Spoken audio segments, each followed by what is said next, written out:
Cher Xavier Héral, je suis très content, on est en direct des États-Unis. Et je vais tout de suite mettre le pied dans le plat. Vous avez écrit cet excellentissime livre, les Révélations, tome 1, tome 2, les messages secrets, les prophéties de la Vierge Marie. Qu'est-ce qui vous a fait intéresser à ces prophéties? Eh bien, bonjour, et merci pour votre invitation. Oui, je suis déjà vous pouvez dire, engagé dans les cercles marial depuis la France depuis 1995, où j'ai commencé à travailler avec l'abbé René Laurentin. Je dis l'abbé avant qu'on en ait fait un monseigneur. L'abbé René Laurentin, ici ou en tout cas aux États-Unis, était connu comme le Jacques Cousteau marial. D'ailleurs, il lui ressemblait presque comme deux gouttes d'eau. Et donc, après la mort et la disparition de Monseigneur René Laurentin, j'ai poursuivi ma vie ici aux États-Unis, bien que je sois français je suis, français je reste. Et après certains temps, j'ai quand même maintenu mes intérêts sur des lieux d'apparition contemporains aussi bien qu'anciens. Le cas de Marie-Julie Jahenny, écoutez, c'est simple, c'est absolument extraordinaire. Il n'a pas encore été formellement reconnu, mais on peut dire qu'il a été informellement reconnu comme étant digne de foi par l'évêque de Nantes. Si je ne me trompe, c'était en 1878, quand il a écrit une lettre à un docteur Aubert, si je ne me trompe. Je suis en train de charcuter la prononciation de ce docteur qui avait pour mission, entre autres, d'être le biographe de Marie-Julie Jahenny. Or, dans cette lettre, l'évêque de Nantes, qui était rien de moins que l'évêque Fournier, le même qui a ordonné la construction de la basilique du Sacré-Cœur à Paris, avait écrit dans cette lettre le fait qu'il reconnaissait Marie-Julie Jahenny comme étant véritablement un messager du ciel, stigmatisé au sens propre du terme, n'est-ce pas, et ayant pour recours la parole du ciel. Une parole qui, vous comprendrez bien, ne venait pas facilement à une petite paysanne de Bretagne dont l'éducation était on ne peut plus limitée. Mais ce qui est Donc, en important... 2017, Allez-y, continuez. oui, pardon. En 2017, je me suis donc mis à me décider, car j'avais, voyez-vous, les fourmis dans les mains. J'avais déjà écrit en France d'autres livres, dont entre autres sur un cas d'apparition que j'avais étudié avec l'abbé René Laurentin, et sur un livre sur mon oncle Jean Héral, compagnon de la Libération. Donc, mon épouse américaine m'a dit, Xavier, assez, tu as la fourmi au doigt, fais ton livre. Je m'y Mais suis lancé. Oui, cher Xavier, ce qui est fou quand même avec ces prédictions, que ce soit Fatima, Marie-Julie Jahenny, la Salette, tiens, oui, tout se concentre à notre époque actuelle. C'est-à-dire que ça a été prédit il y a des dizaines d'années, même un siècle de cela, mais toutes ces prédictions se concentrent sur maintenant. Est-ce que ça, on peut l'expliquer le pourquoi? absolument. D'abord, avant d'aller directement sur le point du sujet, je voudrais attirer l'attention sur votre attention et celle de vos téléspectateurs du fait que depuis le début des prophéties que Marie-Julie Jahenny commençait à recevoir en 1870 jusqu'à sa mort au mois de mars 1941, si je ne me trompe, C'est ça? figurez-vous qu'aucune de ces prédictions ne s'est avérée être fausse. C'est vrai. Pas une seule.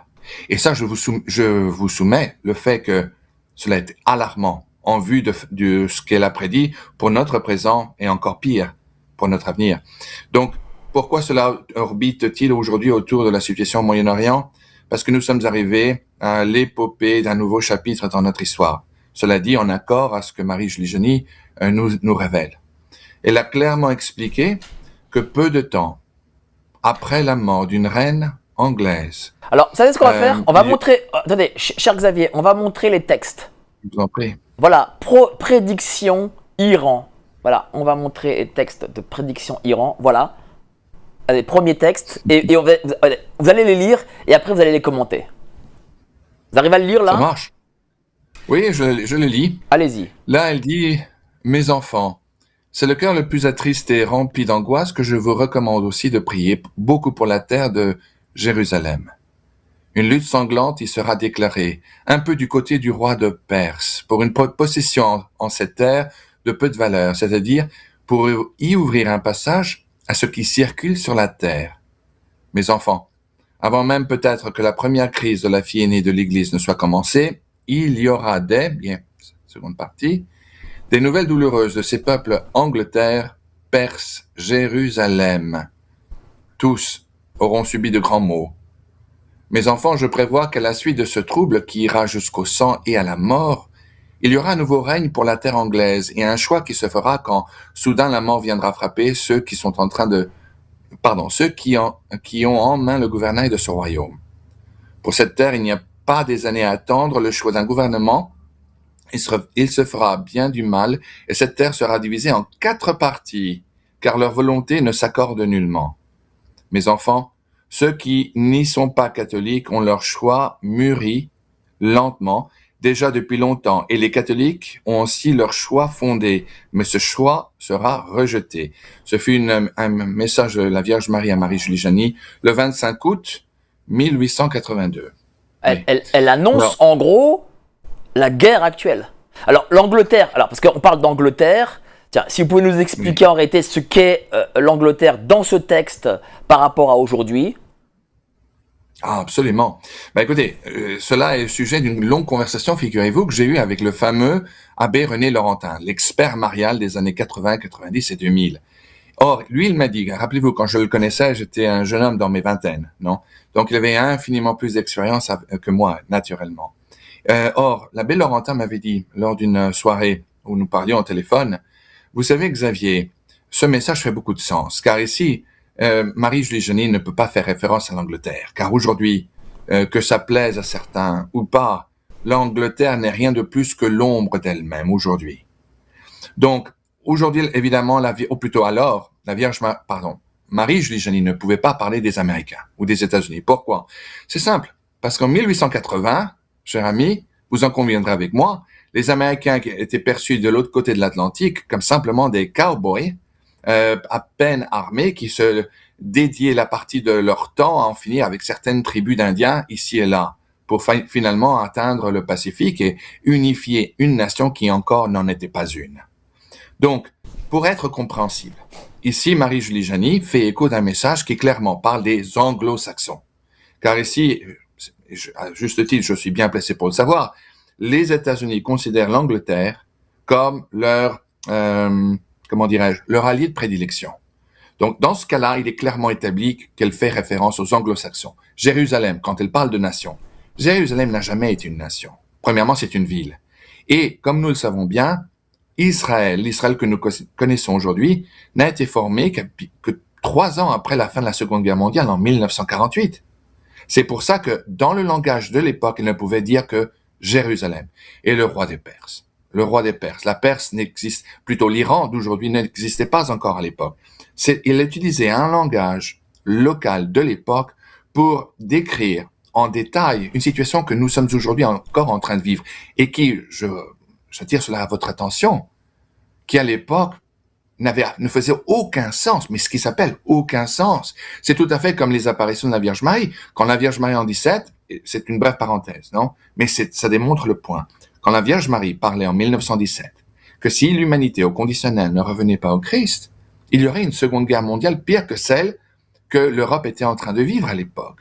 Cela, personne ne voulait l'entendre. Je le sais encore. Je suis bien placé pour savoir, car étant un petit-fils d'un poilu de 14-18 qui a fait la bataille de la Marne, Verdun, les chemins des dames, c'était un message qui a été jeté aux ordures.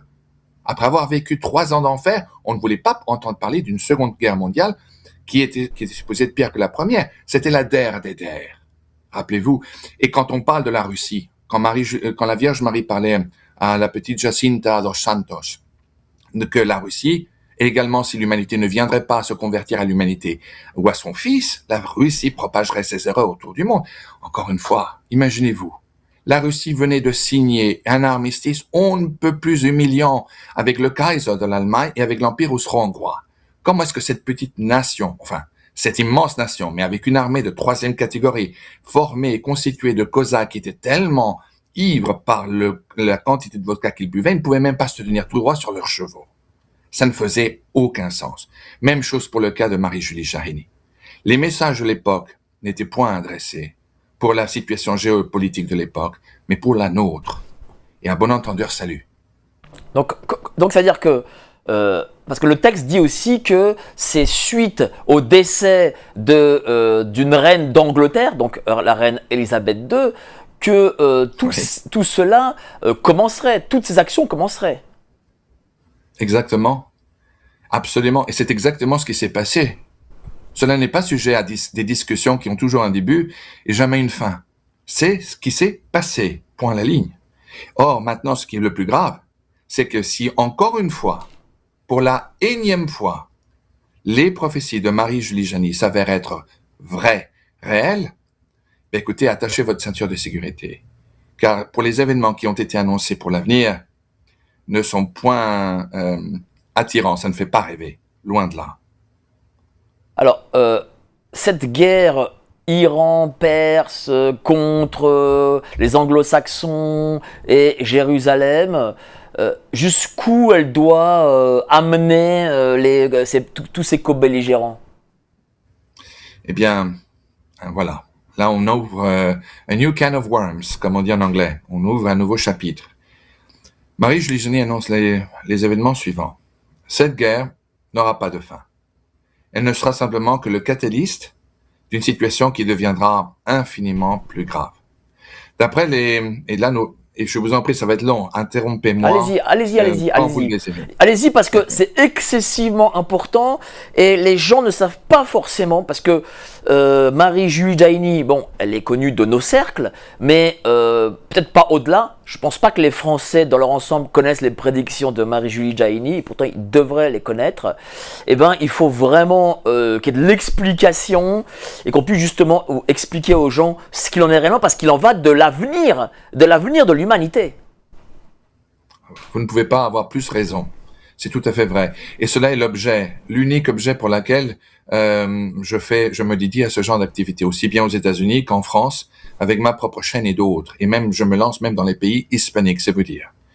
Et c'est aussi pour l'amour pour la patrie, ce qui doit rester l'inoubliable, pour le sacrifice, pour le sang qui a été versé par nos aïeux. Donc, Marie-Julie Janis nous annonce la chose suivante. Les événements qui ont été annoncés sont les suivants. D'accord avec ce qu'elle nous annonce, cette guerre n'aura pas de fin. Elle se propagera.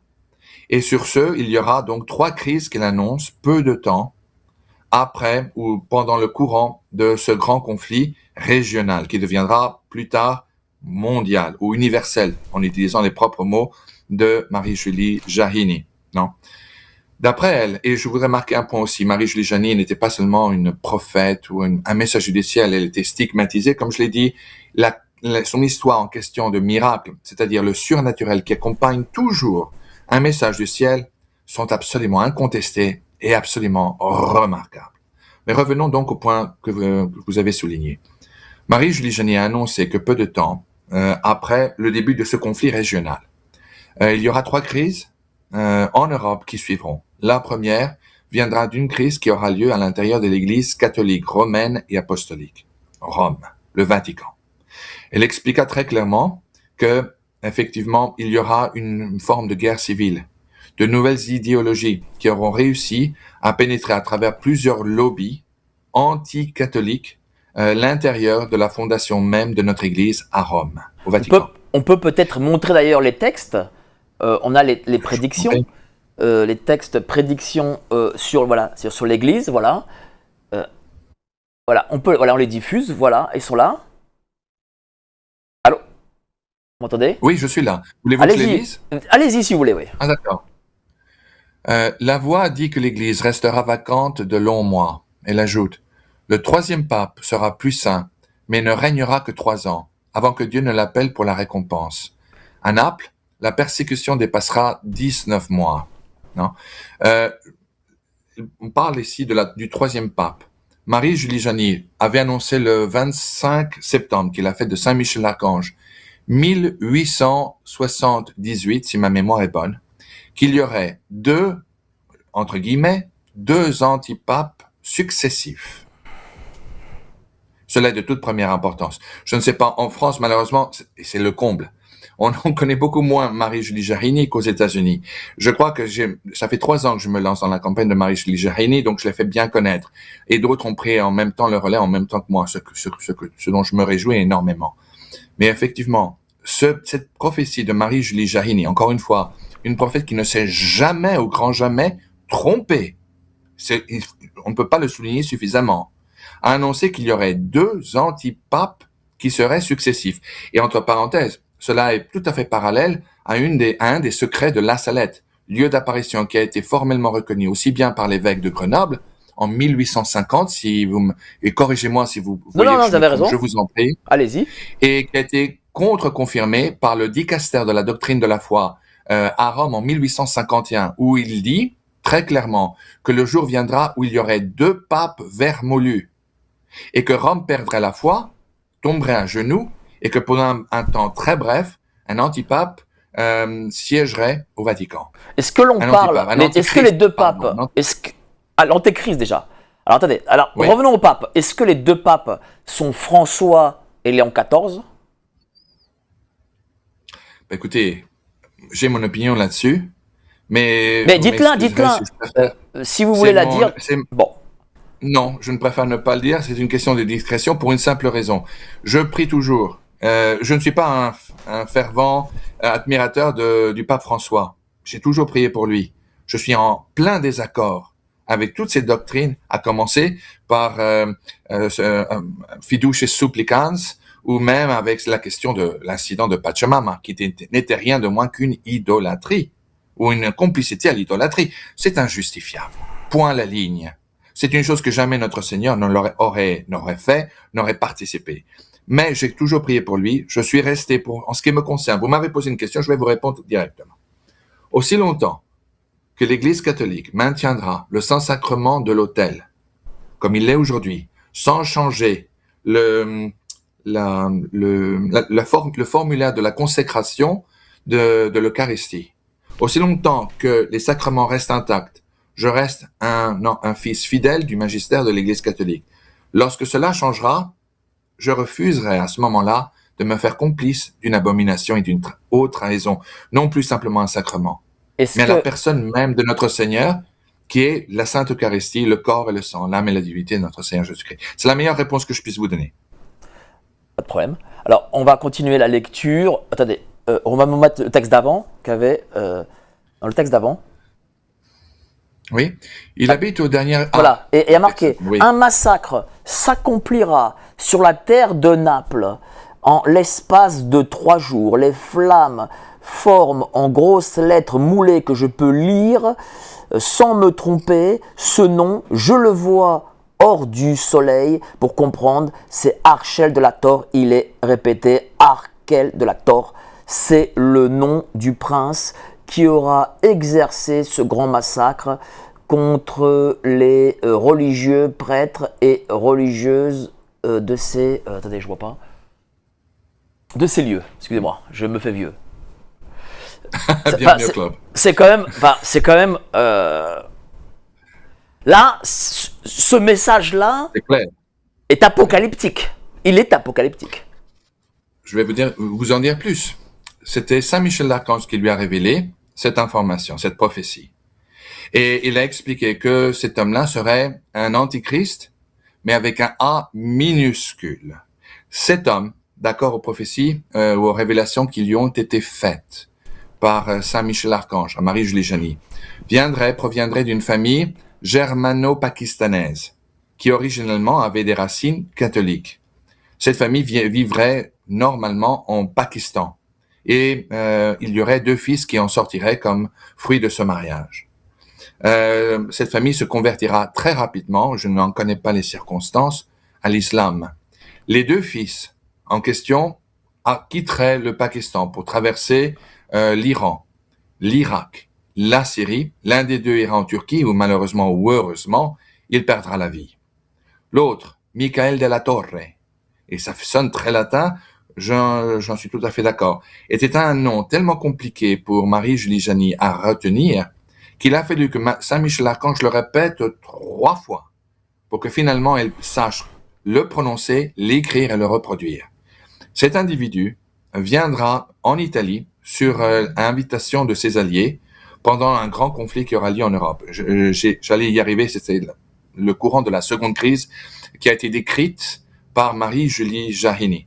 cet homme se lancera dans une campagne de poursuite contre les chrétiens, mais tout spécialement, et avec relish, comme on dit en anglais, contre les catholiques, où il causera un bain de sang particulièrement à Naples pendant le courant de cette guerre, et surtout avec les religieux et religieuses.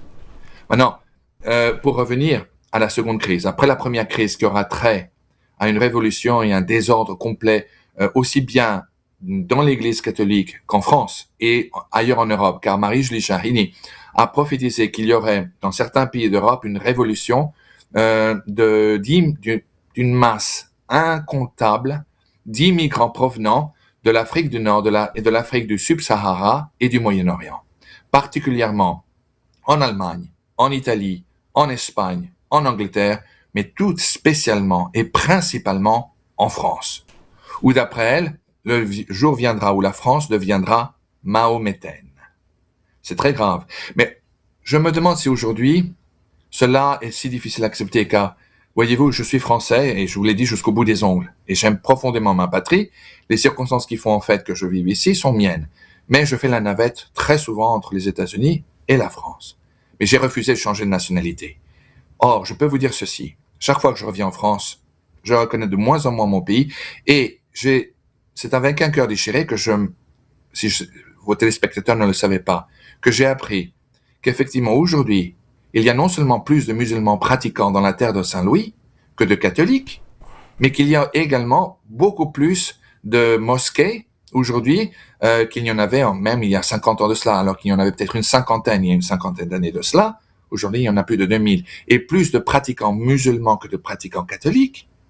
Vous auriez dit ça à quelqu'un il y a 100 ans, bon, vous auriez ri Oui, mais, on aurait tout fait de rire. Pourquoi aussi, d'après vous, indépendamment de l'immigration, bien sûr, mais parce que la République, en tant que régime, s'attaque au clergé, essentiellement au clergé catholique. Et donc, déjà, premièrement, il s'est attaqué physiquement d'abord, par la loi de 1905, par la Révolution 1989, etc. Et puis, par, bien entendu, toute l'idéologie ambiante qui influence les gens et qui leur dit non mais il ne faut plus croire, le Christ est votre ennemi. Bon, à un moment donné, il faut dire les choses, hein. La République, c'est le régime de l'Antéchrist et visiblement l'Antéchrist a réussi à déchristianiser ce pays. Je ne dirais pas qu'il a réussi à faire En tout cas, dans sa majorité. beaucoup de... Oui, je crois que malheureusement, je suis forcé d'être d'accord avec vous. Mais vous savez, la France est toujours la France. Et on en a vu d'autres. On en a vu d'autres depuis la guerre de 100 ans. Cependant, je vais vous dire, pour qu'un miracle soit reconnu comme un miracle, il faut vraiment qu'il soit against all odds, comme on dit en anglais, c'est-à-dire envers et contre tous. Et je crois, et Marie-Julie Jarrini annonce ce miracle. Elle annonce qu'effectivement, alors que la France sera, d'après elle, mahométaine, encore une fois, j'attire votre attention qu'elle a dit cela à la fin du 19e siècle, quand en France, peut-être, il y avait quoi 1000, 2000 musulmans qui vivaient sur le territoire national? Ça ne faisait aucun sens. Elle a risqué le ridicule et on lui a pouffé de rire, parce qu'à l'époque, ça ne faisait aucun sens. Aujourd'hui, oui. Encore une autre prophétie qui s'est avérée être véritable. Alors, on va continuer la lecture du texte, justement. Allez-y, parce que moi, c'était trop petit pour moi. Très bien. Est-ce que vous pouvez enlever cette publicité de géopolitique profonde? Ne vous inquiétez pas. Ne vous inquiétez pas, ça part, c'est toujours un peu comme ça, c'est automatique. Voilà. D'accord. Allez-y. Merci. Alors voilà, il habite aux dernières limites du royaume de Perse, en son bord le plus reculé. Au fond de cette terre, autrefois cette famille noble, j'ai cité son nom, était catholique. Depuis plusieurs années, elle est entrée en hérésie et a foulé la foi. Il traversera la Perse, c'est-à-dire l'Iran, et les autres royaumes, et montera pour 1 an sur le malheureux siège de celui qui fera trancher la tête des apôtres, et qui fera un martyr de celui qui soutient l'Église et la foi. Cette famille noble habite les derniers confins de la terre de Perse. Le père est un turquiste, et la mère est sortie du royaume dont j'ai parlé. Elle est sortie de l'Allemagne. Il y a 2 fils. Celui qui est désigné pour Rome est âgé de 16 ans, et l'autre compte 2 ans de plus. Le premier fils de cette famille ne sera pas catholique au moment où la Turquie sera dans la guerre européenne, car, dit la voix, l'Europe entière subira pour partout lutte et révolution. Ce sera la grande révolution, annoncée pour avant la fin des siècles. On comptera encore bien des années avant la fin éternelle. Ce premier fils, qui prendra la Turquie, ne fera pas de longs jours. Il sera rejeté à la mer, la tête à moitié tranchée. Le roi, qui aura traversé les royaumes pour répondre aux appels et réclamations de ses amis, ne régnera qu'un an. Son règne, le calme ne se fera, sous son règne, le calme ne se fera nullement jusqu'à son dernier jour. Le déchirement ne fera que s'étendre. Un an s'achèvera et sa gloire meurtrière. Son successeur s'échappera à Naples pour se dérober à la fureur des poursuites. Donc, c'est exactement ce que je vous ai décrit en quelques lignes, n'est-ce pas? C'est-à-dire, ce sera un homme turco-germain ou allemand qui viendra suite à une invitation politique de ses alliés en Italie, mais il ne régnera pas plus d'un an. Car il est annoncé aussi une guerre en Italie, qui aura lieu pendant une durée de temps d'environ 2 ans et demi. Mais cette prédiction, elle date de quelle année cette prédiction? Je crois qu'elle date des années 1880, si je ne me trompe. Excusez-moi si je n'ai pas la mémoire. Ça veut dire que déjà en 1880, sachant que la Turquie, je crois que n'existait pas encore, c'était l'Empire ottoman. C'était l'Empire ottoman, voilà. Donc donc elle a vu visiblement la Turquie, première des choses. Ensuite, est-ce que ces deux personnes, ces deux frères, est-ce que celui qui survit, comment on peut l'appeler aujourd'hui? Quel serait son nom? Je veux dire, est-ce que c'est l'Antéchrist? Qu'est-ce que c'est exactement? Qui est-il exactement? C'est un Arcángel de la Torre, que je soupçonne le nom n'est pas correct, ou alors c'est une traduction islamo-arabe, ou peut-être c'est un anagramme, je n'en ai aucune idée, mais c'est le nom que par 3 fois Saint Michel a fait répéter à Marie-Julie Jaïni. Est un antichrist avec un A minuscule, pas l'antichrist avec un A. Ça veut dire que c'est celui qui vient avant le réel, le vrai, avant le vrai antéchrist. Tout à fait. Tout à fait. Et donc c'est pour ça que j'imagine que sa force et sa puissance sont moindres peut-être. Absolument. Sinon, il ne serait pas mort, il ne mourrait pas aussi rapidement après son arrivée en Italie. Donc vous avez, comme on dit en anglais, frappé le clou sur la tête. C'est exactement ça. Cependant, ce qui est bon à savoir, c'est que, encore une fois, les prédictions qui ont été données s'avèrent toutes être extraordinairement précises, comme une horloge suisse. Je crois que vous êtes vous-même suisse, vous apprécierez cette analogie. Non, je suis pas suisse. Je suis pas du tout suisse. Je croyais. Non, ne vous inquiétez pas. Peut-être que j'ai c'est pas péjoratif. Non, mais je sais. Non, mais j'ai peut-être un physique suisse. Hein. Ouais. Voilà, j'ai un physique suisse. Voilà, pour ceux qui nous regardent. Je ne saurais vous dire.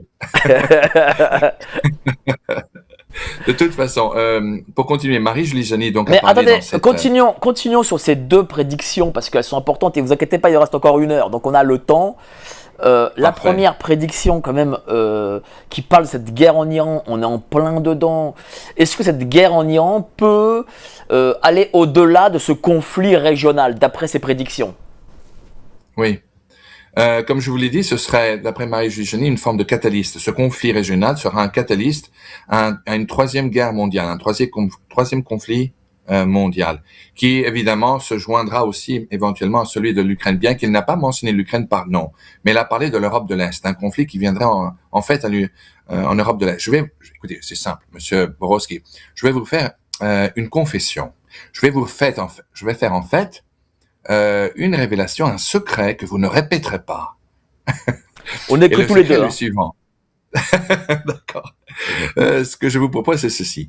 Marie-Julie Jaïni, à un moment donné, avait dit que le jour viendrait où les forces armées françaises seraient envoyées non seulement dans les pays des anciennes colonies africaines, au Moyen-Orient, mais également en Europe de l'Est. J'ai commencé à écrire mon livre en 2017. Alors, à ce moment-là, vous savez, je vais vous admettre très, très ouvertement, je me suis dit, bon sang, si j'écris cela dans le livre, je vais me couvrir de... Pardon, c'est le postier qui vient pour déposer le courrier. J'étais en train de me dire, si j'écris cela dans mon livre, je vais me couvrir de ridicule. Je ne peux pas le faire parce que c'est totalement irréaliste. Ça ne fait aucun sens. Ça n'a ni queue ni tête.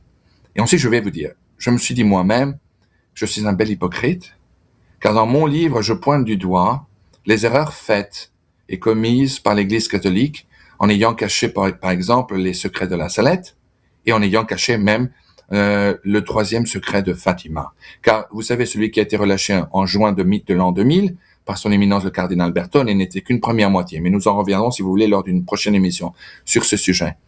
Donc je me disais, c'est une belle hypocrisie. Alors je me suis dit, bon, écoute, à la grâce de Dieu, on se met au pied de la croix et on va tout écrire. Et que la volonté de Dieu soit faite. Alors j'ai tout écrit, je m'en félicite aujourd'hui. Car effectivement, 5 ans plus tard, nous avons tous entendu ce qui s'est passé le 24 février 2022, quand Vladimir Poutine, finalement, lance toutes ses brigades blindées sur l'Ukraine et réussit une avancée spectaculaire sur tous les territoires. Et contrairement à ce que tous les gens de LCI, TF1 vous ont raconté, et n'ont pas été repoussés par les forces ukrainiennes, l'invincible armée ukrainienne, absolument pas. Les Russes se sont retirés, rappelons-nous, après que les Ukrainiens avaient accepté de signer en Turquie un traité de paix où ils acceptaient d'ores et déjà les causes et les demandes qui avaient été faites par Moscou. C'est pour ça que les Russes ont reculé. Et c'est comme ça que l'Ukraine, du moins ce qu'il en restait, avait réussi à gagner du territoire tout de suite. Donc Marie-Julie Génie a annoncé que de l'Europe de l'Est, et effectivement, comme nous venons de le voir, du Moyen-Orient, il y aurait des conflits régionaux qui pousseront, entre autres, notre patrie, la France, à envoyer la majorité, la majeure partie ou les unités les plus fortes de notre force armée dans ces territoires.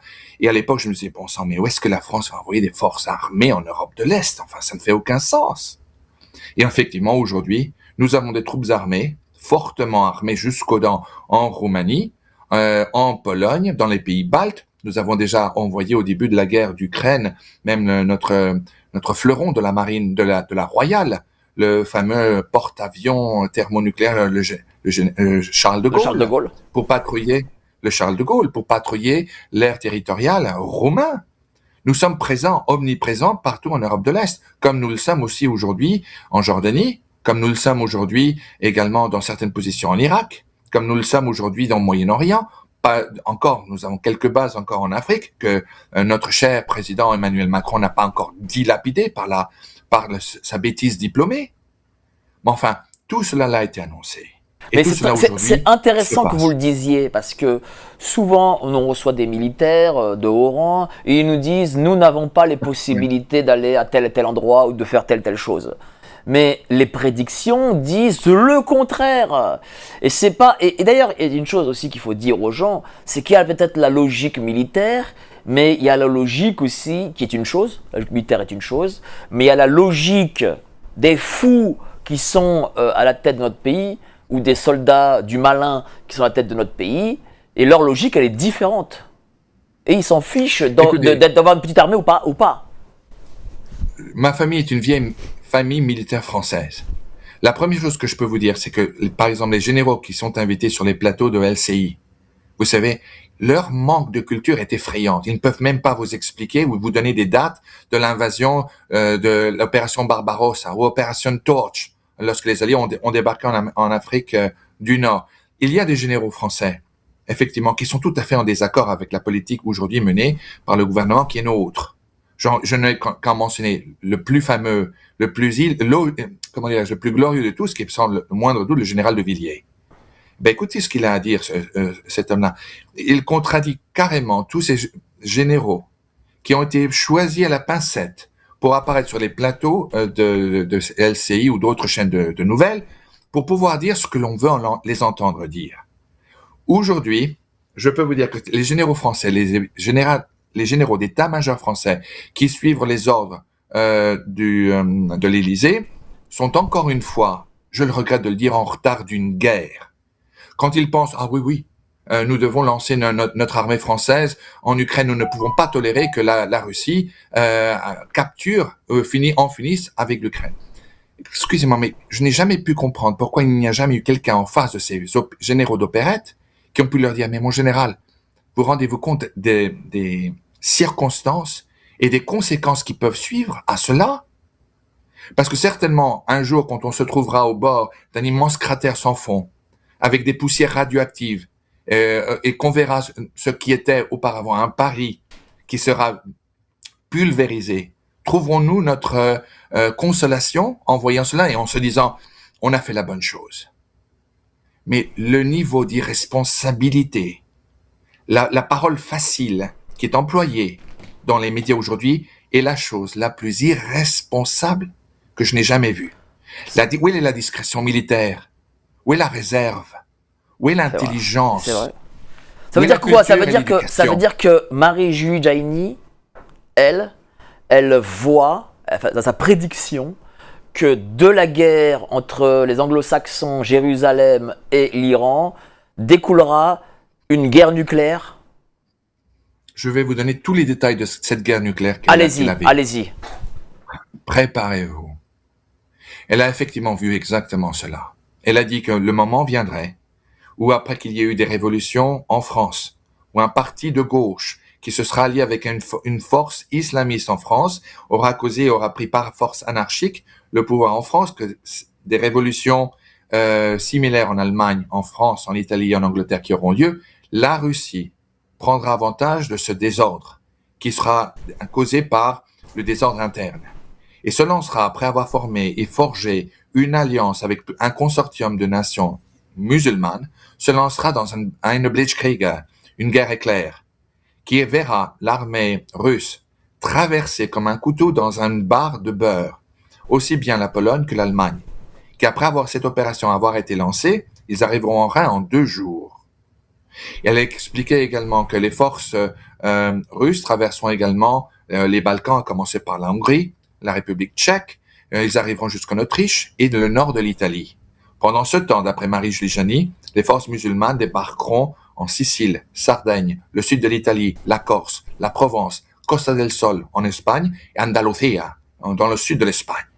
Toutes ces nations seront prises par surprise et dû au immense manque de munitions. Tiens, je me demande où est-ce qu'elles auront été employées ou perdues. Je crois que vous avez aussi bien la réponse que moi. Ces nations européennes, seront dans l'incapacité, ayant été prises par surprise, de répondre tout de suite. Au point même que le roi d'Espagne, a-t-elle dit, sera forcé de quitter Madrid pour un bref moment, pour en revenir plus fort. Marie-Julie Jaini a de plus annoncé que nos alliés, écoutez bien, nos alliés ne viendraient pas à notre rescousse.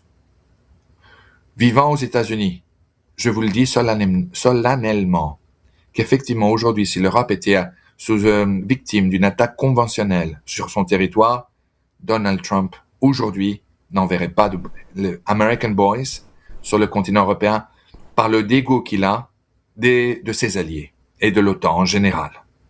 C'est tout à fait réaliste. Je continue parce qu'elle donne beaucoup plus de détails.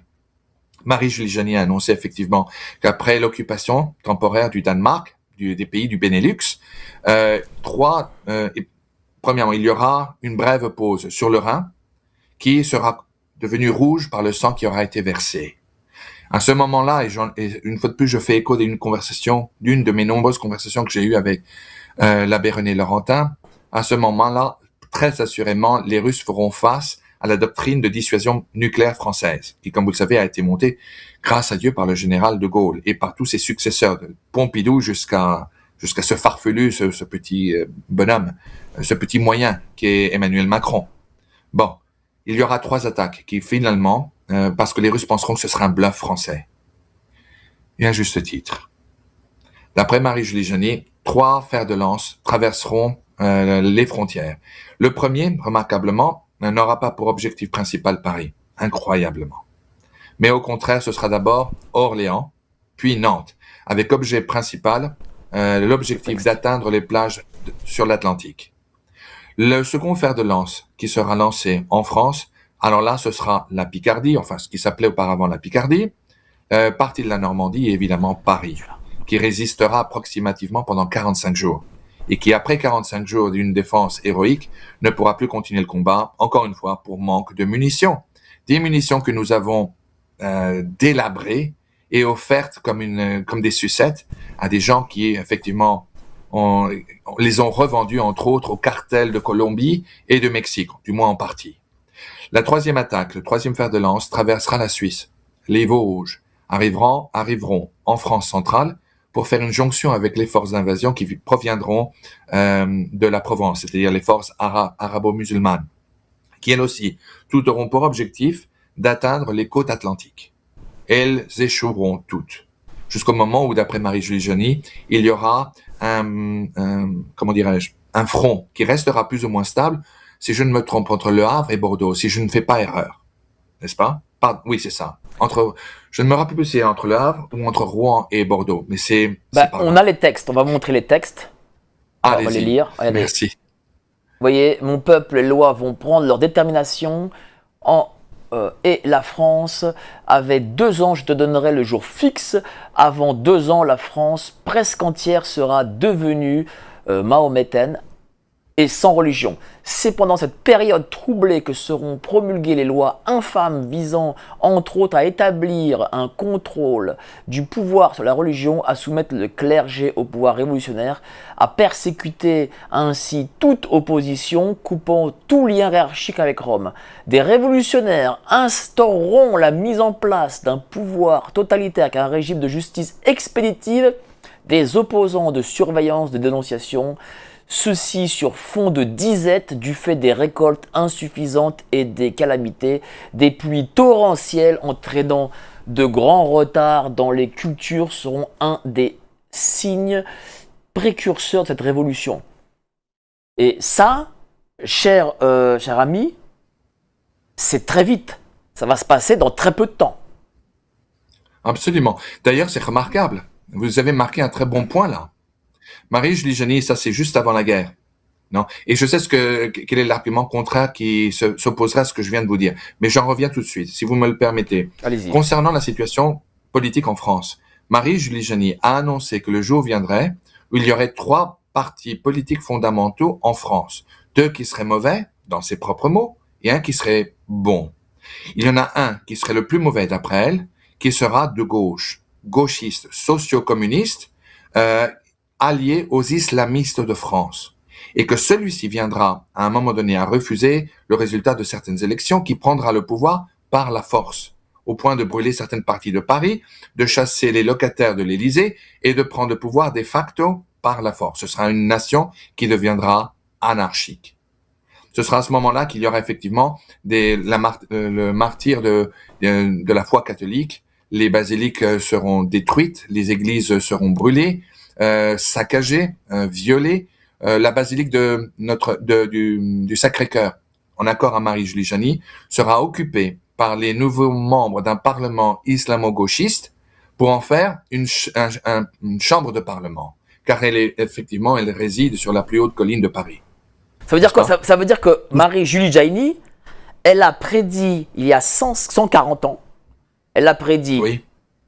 LFI, le parti de Macron et le Rassemblement national, en gros. Sans les mentionner comme cela, mais oui, exactement. Alors, vous comprendrez que dans toute cette histoire, la France sera dans un désordre complet. D'après Marie-Julie Janis, les prisons seront totalement vidées. Les étrangers seront maîtres et rois de la France. Il y a un message qui est très frappant, qui moi-même m'a frappé. Il n'est pas sorcier d'arriver à la conclusion de savoir que toutes mes sympathies sont évidemment de droite et non pas de gauche, ni de centre, encore moins de centre. Enfin. Et Marie-Julie Janis, dans un message qu'elle a reçu de notre Seigneur Jésus-Christ, a entendu notre Seigneur lui dire il y aura en France une guerre civile entre Français et Français. Puis il y a eu un bref silence. Et notre Seigneur a rajouté en disant je suis obligé de dire entre Français en français, bien que certaines personnes qui s'appelleront françaises viendront mélanger la poussière de leurs terres originales à la terre et au firmament français et prétendront voler les trésors et tous les patrimoines que les Français ont laissés pour leurs fils. C'est très grave. Je veux marquer aussi 2 points, si vous me le permettez, très rapidement. Allez-y. Comme je vous l'ai dit, je suis un neveu d'un compagnon de la Libération. Ma famille a toujours combattu les nazis. Et cette histoire de nazis, c'est une tactique utilisée par les extrêmes gauchistes pour justifier l'injustifiable. Or, il y a d'innombrables Français, comme moi, qui aiment la patrie, qui reconnaissent effectivement des Français. Encore heureux, me direz-vous, et vous avez raison. Mais des Français qui ont été de couleur, qui ont donné tout pour la France. Beaucoup plus que certains Français d'opérette, qui ont probablement eu des racines chez eux et qui ont ouvertement collaboré avec l'occupant. Je fais référence, par exemple, pour en nommer qu'un autre compagnon de la Libération, Félix Éboué. Vous vous rappelez, Félix Éboué, gouverneur du Tchad en 1940, qui était un Martiniquais. Eh bien, il était l'un des premiers compagnons à avoir rejoint De Gaulle en 1940, après que l'armistice avait été signé entre le gouvernement de Pétain et Adolf Hitler. Bon, la bataille de Bir Hakeim, la fameuse bataille du lion du désert, vous en souvenez? Bon, mais c'était une brigade française libre, composée de Français de souche, oui, mais composée aussi d'admirables Martiniquais, d'admirables Tahitiens, si vous pouvez le croire, des Allemands qui étaient entrés dans la Légion étrangère et qui, lorsque les tanks de Rommel et les chars italiens fonçaient sur des positions françaises, revêtaient les gants blancs, le képi, baïonnette au canon et chargeaient en criant « Vive la France !» J'ai été biberonné avec ces histoires, comme les miens qui sont franco-américains l'ont été, et comme les leurs le seront aussi, de ne jamais oublier l'inoubliable. Être français, je sais que ça a été un sujet de débat pendant des décennies, à commencer depuis même Jacques Chirac, n'est-ce pas, depuis le temps de Jacques Chirac, jusqu'à nos jours. Être français est un cadre d'esprit. C'est un cadre où on met la France avant tout. C'est être capable de dire que si j'avais vécu du temps de la bataille de Poitiers, j'aurais rejoint Charles Martel. Si vous n'êtes pas capable de dire ça, rentrez chez vous. Et Marie-Julie Janis a annoncé donc ce message qui avait été donné par Dieu le Père, par notre Seigneur Jésus-Christ, qui lui avait dit « Je suis obligé de déclarer cela une guerre civile, car effectivement ce seront des Français. » Entre parenthèses, moi je rajoute de papier. Un autre point, et je passe à votre prochaine question si vous le désirez. Beaucoup de personnes, pour me faire l'avocat du diable, diront « Ah, la Russie ? La Russie traversera la Pologne et l'Allemagne et arrivera au Rhin en 2 jours. » Mais foutaise, pardon pour la vulgarité. Okay? Ce sont des bêtises à n'en plus finir. Elle n'en est point capable. Regardez, n'a pas avancé beaucoup depuis 2022. Ici aux États-Unis, il y a eu dans plusieurs chaînes nationales des études qui ont été faites qui démontrent comme quoi, si demain, la Russie que nous connaissons aujourd'hui déclarait et faisait appel à une mobilisation nationale, savez-vous combien de troupes il serait en mesure non seulement de mobiliser, mais d'armer jusqu'au temps? Elle ne serait pas très bien entraînée, certes, mais je peux vous assurer qu'elle serait bien mieux équipée et aurait beaucoup plus de munitions que les nôtres. Avez-vous une idée de combien de millions de soldats il serait capable de mobiliser en une période de moins de 2 mois? 9 millions de troupes, ce qui est plus qu'au zénith de la force du Troisième Reich en 1942. Il serait capable de mobiliser cette quantité de troupes en moins de 2 mois. S'il décidait de déclarer la guerre ou d'appeler à National Emergency, comme on dit aux États-Unis.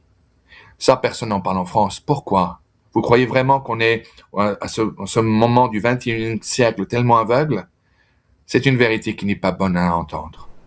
Or, Marie-Julie Janis, vers la fin du 19e siècle, a envoyé ce message pour une raison. Il est la volonté de Dieu d'avertir son peuple français qu'il aime d'une façon particulière. Vous me direz, oui, mais la France ne le mérite pas, surtout après les horreurs de la Révolution. Heureusement, je vous répondrai que son Altesse Louis XVI ait fait son fameux testament avant de mourir, qui, d'après Marie-Julie Janis, a été la raison de la rédemption de la France aux yeux de Dieu le Père, le Fils et le Saint-Esprit. D'où la prochaine prophétie.